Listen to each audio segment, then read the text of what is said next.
Assalamualaikum warahmatullahi wabarakatuh. Selamat pagi, salam sejahtera untuk kita semua. Selamat datang kembali di channel Al-Hilal Siagian.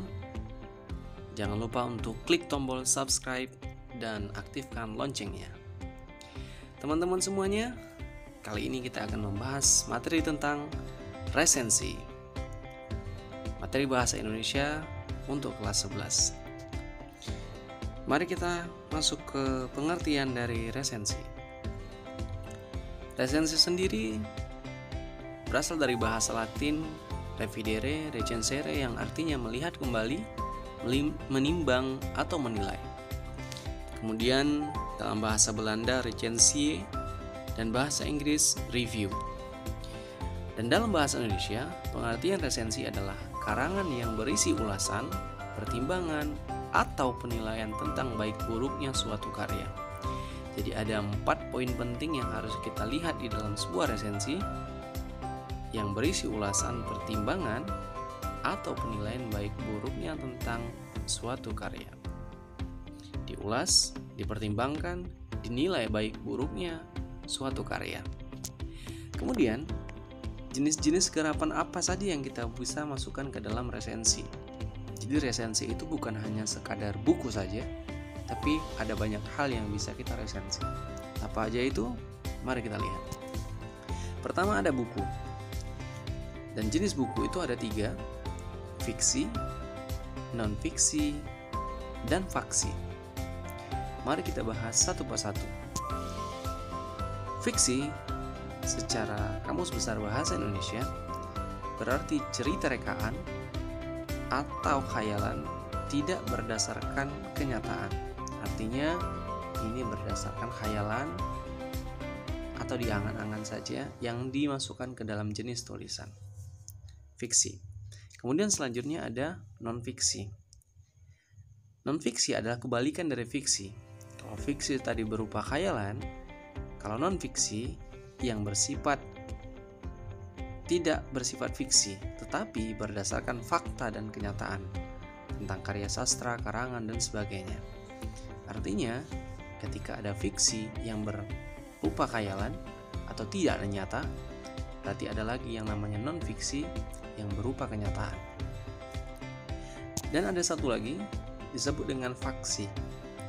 Faksi atau disebut dengan fakta fiksi adalah sebuah karya fakta yang dikisahkan layaknya fiksi, seperti biografi, autobiografi, atau memoir.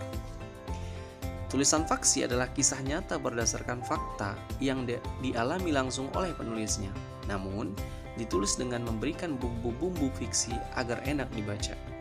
Oleh karena itulah, jenis tulisan tersebut dinamakan faksi atau fakta fiksi. Jadi konklusinya atau kesimpulannya, fakta fiksi ini adalah karya sastra fakta, tapi ditulis dengan gaya fiksi agar enak untuk dibaca. Selanjutnya, setelah kita membahas tentang buku, jadi garapan dari resensi itu ada pertama buku, yang kedua pementasan seni. Apa itu pementasan seni? Pementasan seni adalah segala sesuatu yang dipentaskan itu bisa diresensi, seperti film, sinetron, tari, drama, musik, dan lain-lain yang secara keseluruhannya dipentaskan. Maka itu termasuk ke dalam salah satu garapan resensi. Setelah kita tadi membahas tentang buku, pementasan seni, maka selanjutnya adalah pameran seni.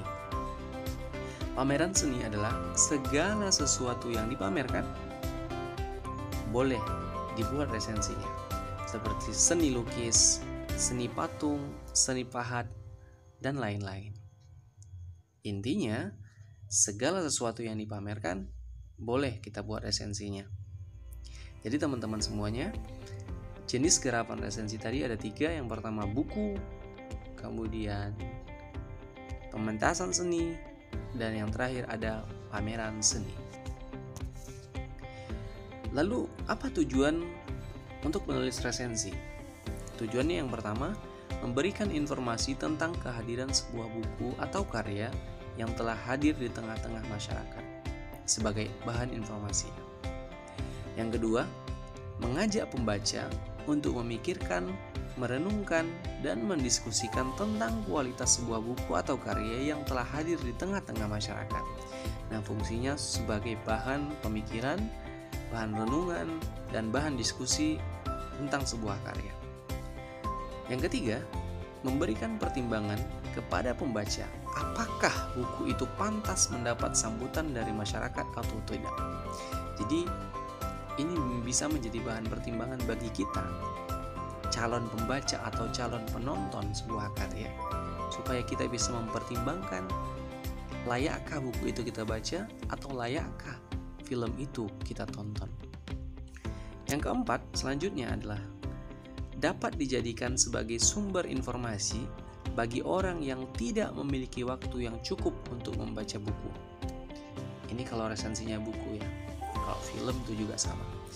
Jadi ketika orang yang sibuk dia ingin menonton atau membaca sesuatu, ada baiknya dia lebih dahulu membaca resensinya. Yang kelima, yang selanjutnya adalah menguji kualitas buku dengan membandingkan terhadap karya dari penulis yang sama atau penulis lainnya. Misalnya, penulis pertama sudah memiliki karya, kita bandingkan dengan karya selanjutnya. Lebih baikkah atau sebaliknya? Yang keenam adalah memberi masukan kepada penulis buku berupa kritik dan saran terhadap cara penulisan isi dan substansi buku. Jadi pada dasarnya ketika seseorang menulis, itu disuguhkan kepada orang lain supaya orang lain bisa membacanya. Namun, salah satu keuntungan dari resensi adalah seorang penulis bisa mendapat kritik dan saran untuk membangun karya-karya sastranya yang selanjutnya. Selanjutnya kita bahas dari segi manfaat. Ada 3 manfaat yang dihasilkan oleh resensi. Yang pertama, bagi penerbit. Bagi penerbit, resensi dapat menjadi media informasi, promosi atau iklan kepada masyarakat luas mengenai buku atau karya yang baru diterbitkannya. Jadi secara otomatis ketika seseorang meresensi sebuah buku, maka itu menjadi bahan promosi dari penerbitnya untuk dibaca di khalayak ramai.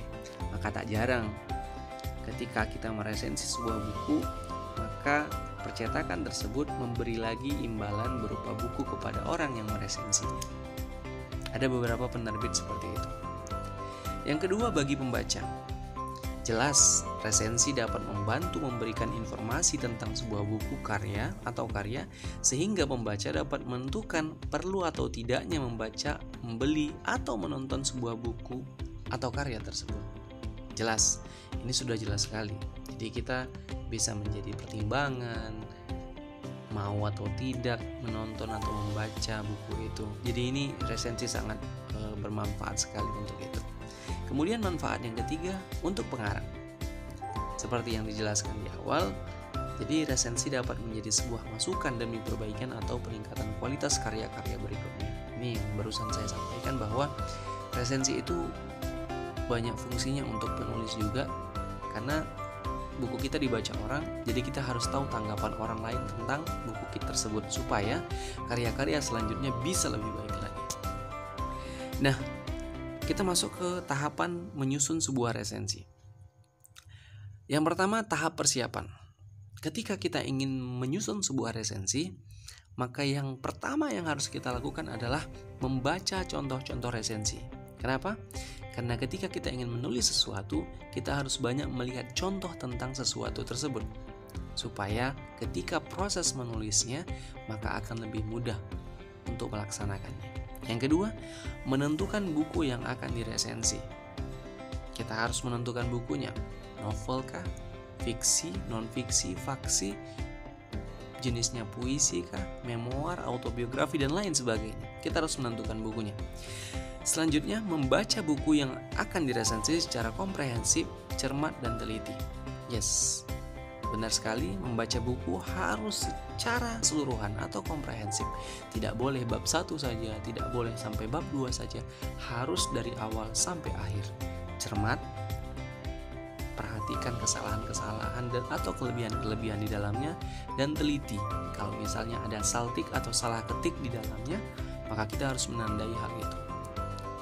Selanjutnya, menandai bagian-bagian penting dari buku yang akan dijadikan kutipan sebagai data. Misalnya, kita mengambil beberapa kutipan di dalam buku tersebut, kita harus menandainya, misalnya seperti penanda berwarna atau menggunakan alat tulis yang berwarna, supaya ketika nanti kita menulis resensi, kita bisa mengambil data itu sebagai bahan acuan atau sebagai data untuk menulis resensinya.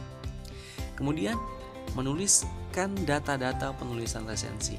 Data-data itu banyak ya, bisa berupa covernya, kemudian judulnya, pengarangnya, penerbitnya, jumlah halamannya, tahun terbitnya, dan lain sebagainya. Nanti akan dijelaskan di akhir. Kemudian tahapan selanjutnya adalah setelah tadi persiapan, sekarang tahapan penulisan. Tahap penulisan itu menuliskan judul buku atau karya di resensi. Selanjutnya, menuliskan identitas buku atau karya yang akan diresensi. Misalnya lukisan ya, jadi ada judul lukisannya. Misalnya buku, judul bukunya. Selanjutnya, mengemukakan latar belakang pengarang, terutama karya-karyanya dan genre karya yang diresensinya. Nah, ini disebut dengan kepengarangan. Kepengarangan itu adalah latar belakang dari penulis atau pembuat karya tersebut dan jejak langkahnya ketika dalam proses melaksanakan atau menulis buku tersebut. Misalnya itu adalah novel keduanya atau lukisan terakhirnya dan lain sebagainya. Selanjutnya, mengemukakan ringkasan isi buku atau non-fiksi atau sinopsis atau intisari fiksi, novel, film, drama. Ini disebut dengan sinopsis ya. Sinopsis ini kira-kira gambaran umum tentang isi bukunya. Tapi ada hal yang harus diingat di sini ketika melaksanakan sinopsis atau menulis sinopsis, kita tidak boleh memberitahu hal-hal penting yang dapat membuat orang lain tidak mau lagi menonton atau membaca buku itu, seperti kita memberitahu akhir ceritanya bagaimana, happy ending, sad ending, atau sebagainya. Itu hal-hal yang perlu dihindari. Kemudian selanjutnya adalah tahapan penulisan, mengemukakan kelebihan dan kekurangan buku atau karya yang diresensi. Sistematika penulisan, isi, bahasa, ejaan, penggunaan kalimat, tata letak, cover, kerapian, kebersihan, percetakan maupun kertasnya boleh kita kasih pertimbangan, kelebihan atau kekurangan. Misalnya covernya kurang bagus atau malah covernya bagus, misalnya kertasnya kurang bagus atau malah kertasnya bagus, isinya dan lain sebagainya, itu bisa kita kemukakan. Jadi harus sesuai dengan kelebihan dan kekurangannya. Selanjutnya, mengemukakan sasaran pembaca dan simpulan tentang layak tidaknya sebuah karya mendapat sambutan dari masyarakat atau tidak, atau dinikmati serta memiliki nilai-nilai yang tinggi dan bermanfaat untuk masyarakat. Jadi di akhir resensi itu juga kita nanti buat kira-kira karya ini bisa dibaca untuk usia berapa, atau film ini bisa ditonton untuk usia berapa. Biasanya di dalam resensi itu dimasukkan supaya si pembaca tahu, oh ini tidak cocok untuk dia atau cocok untuknya, seperti itu. Selanjutnya adalah, ini tahapan yang ketiga adalah tahapan penyuntingan. Apa itu tahapan penyuntingan? Setelah kita meresensi sebuah tulisan, resensinya selesai, sebaiknya mengoreksi dan memperbaiki resensi berdasarkan susunan kalimatnya, kohesi, koherensi, diksi, ejaan, tanda baca, agar tidak terjadinya kesalah penafsiran. Jadi kalau ada kesalahan ketik di dalamnya, tidak sesuai kohesi dan koherensinya, maka itu bisa membuat resensinya bisa salah. Jadi setelah tahapan sebelum menulis atau persiapan, lalu tahapan menulis, dan sekarang tahapan penyuntingan, itu disebut dengan editing atau tahapan terakhir untuk memastikan bahwa resensi itu layak untuk dibaca. Nah, ini sistematika resensi ya. Yang pertama ada judul. judul resensi. Ya judulnya kalau resensi novel, kalau resensi film film apa, novelnya novel apa. Itu yang pertama. Yang kedua, B, identitas buku atau hasil karya. Identitas itu berupa judulnya, judul bukunya, nama pengarang, penerbit, tahun terbit, cetakan keberapa, tebal bukunya, gambar kulit atau covernya, ukuran bukunya berapa sentimeter kali berapa sentimeter, harga jika ada. Biasanya beberapa buku itu menentukan harga di dalamnya. Selanjutnya, yang ketiga ada pendahuluan. Seperti yang saya sampaikan di awal, kita sebut pendahuluan ini dengan kepengarangan ya. Kepengarangan adalah biografi penulis serta karya-karya dan buah pikirnya. Kalau itu bentuk tulisan, kalau itu bentuk film berarti sutradaranya. Kalau lukisan berarti pelukisnya, seperti itu.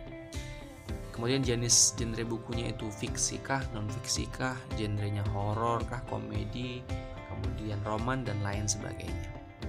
Kemudian yang keempat atau D, isi resensi atau gambaran umum, isi buku atau sinopsis.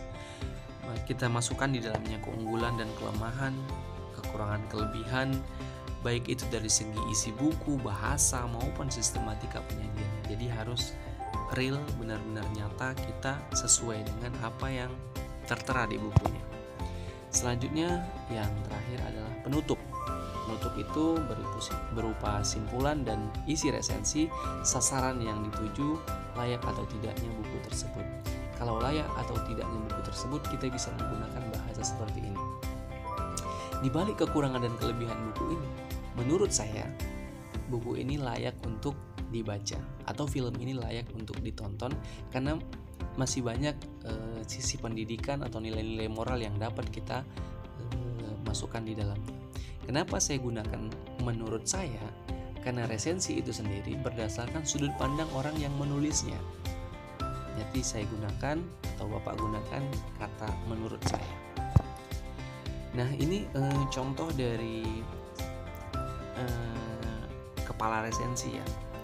Kepala resensi atau identitas karya. Jadi ada covernya, kemudian ada judulnya, ada penulisnya, ada penerbitnya, ada tahun terbit dan tebalnya juga ada.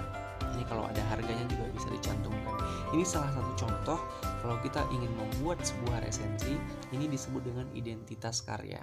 Kalau buku berarti identitas buku.